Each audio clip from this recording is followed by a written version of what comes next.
Yeah, look, not going to lie, not the most entertaining Singapore Grand Prix. It was a little bit dry at the end there, so I was hoping for something to happen, and it nearly happened with Lando making a few brushes with the wall there. But nevertheless, I did pick up on a few small things that I want to run you through. If you're interested in what my thoughts are, definitely keep watching.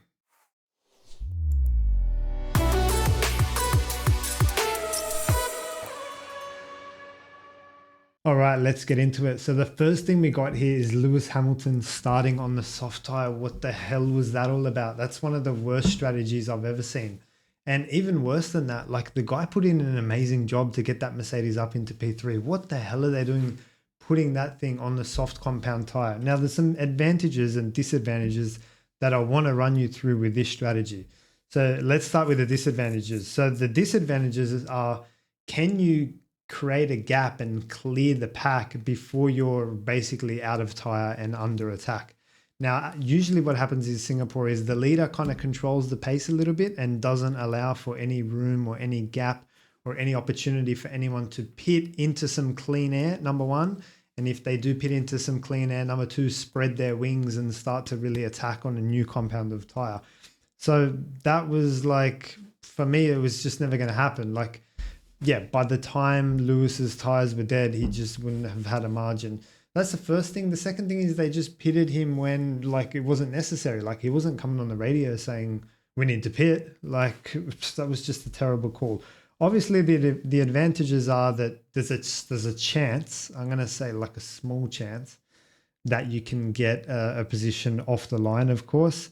But they were probably looking at the possibility that Mercedes could pit and then start to undercut the leaders and then get clean air that way. But once you pit, in order to undercut the leaders, like I said before, you've got to A, drop out into clean air, and then B, you've got to be able to spread your wings when you do drop out into clean air. So neither of those two things happened. I think that was unlikely and a silly call, not just in hindsight, but the medium just gives you so much more options. And I think they would have come away with P3 there. So that's the first thing. I just wanted to say, like, I think that's a terrible call. All right, we need to talk a little bit about Lando's start. Again, I didn't really see him angle his car across to the inside that much. There was a little bit of angle in the car, but not heaps. And again, there was no intention really to defend the lead if Lando got a bad start. He turned out to get a good start, so everything was good. But the problem with that, Lando, is if you don't get a good start, you're on borrowed time, my friend. You need to be able to get to the inside as quickly as possible. And from the inside, you can control the corner. So it's just a risk management thing more than anything. So I'm still looking for Lando to do that. But nevertheless, look, he's made a good start, good quality, good start, all the usual jazz. And we'll get on to Lando in a second because he nearly stacked it twice. So Piastri's moves. He made a couple of good moves into turn 4 or whatever it is at the end of that DRS. One up the inside, two around the outside. I think one was on the first lap. No, he got Hulkenberg or someone on the first lap or second lap even. I can't remember, but he got someone very early. Again, highlighting just how sharp Oscar is. He knows how much grip is going to be at the corner before he gets there. Now, notwithstanding, like he didn't do a good quali session, he still made it into P3. So like he's collecting points even on his off days, and also Max as well, collecting points. That was crucial. That second place was crucial for this world championship. So very good job by Max Verstappen. One thing that really surprised me, I'm going to spend a little bit of time on this, was lap 42 I've got on my notes here, when it pops up Charles Leclerc has set the fastest lap of the race with no DRS. I think he was behind his teammate at the time, so potentially a bit of dirty air. He didn't have DRS. He was 1.3 behind. On lap 42, he's just randomly popped in the fastest lap of the race. Now, look, guys, everyone keeps saying, like, they didn't need to sign Hamilton. Those two drivers are great drivers and everything's all good at Ferrari. Well, you know, like, you've had Carlos stick it in the wall in qualifying. You've had Charles put in a bad qualifying as well, line up P9 and P10. The car is quick. And that's the point I want to make here. That Ferrari is quick, mate. He put in the fastest lap and he was attacking the whole race. So that car had some serious race pace, probably serious qualifying pace as well. And like, I don't want to say that they're bad drivers. They're not bad drivers. Like, Carlos and Charles are good drivers, but they are not 7 times world champion great drivers. Like, let's not forget that, okay? So, they had an opportunity to take Lewis. They looked at the weaker of their 2 pairings. They took Lewis and got rid of the weaker one. Like, I don't see an issue in doing that. To that point, I still think that if, and this might have been complex with Adrian Newey and all that jazz, but if if Mercedes had the possibility to sign Fernando, who was off contract, I don't know why they wouldn't have taken that. You lose a 7-time world champion, bring in the double world champion. What are you doing? So that's, you replace a 7-time world champion with a rookie.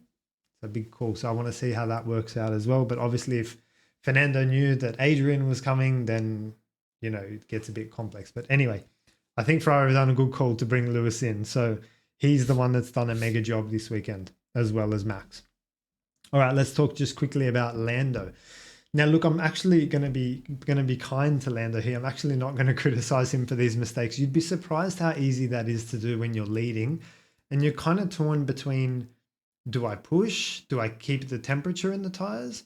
Do I chill out and take it easy? But then, like, do I miss my braking points? And can the temperature drop out of the tires? And like, where's my head at? And you actually do get a little bit bored up the front there. I've had that happen in a few sim races as well, actually, in Singapore, because it's just so easy to pull out margin. So you think, well, if I go any slower, I'm going to stop here. Like, that's the sort of potential that you have. So it's definitely possible, and I don't want to say likely, but it can happen. So what do you put that under? Like, lack of concentration, or maybe not concentration because he's concentrating, but it was just a drop in attention span. It's carelessness.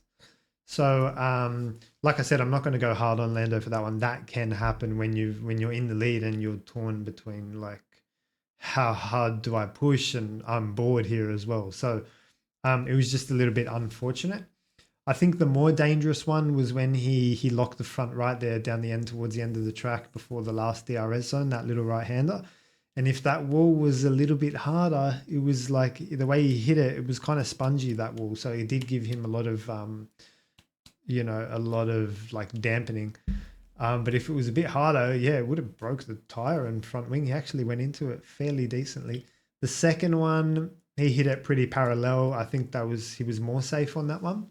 So I'm going to say, that one was maybe less risk, but we saw George crash as well. So, it could easily be hero and zero stuff. So a shout out to Lando for a good, solid job this weekend, despite nearly stacking it twice. I know that sounds really weird, but he has done a good job. He's done a good quali. He's made a good start. He has somehow kept it out of the wall and completed the 62 laps around Singapore, which is not straightforward.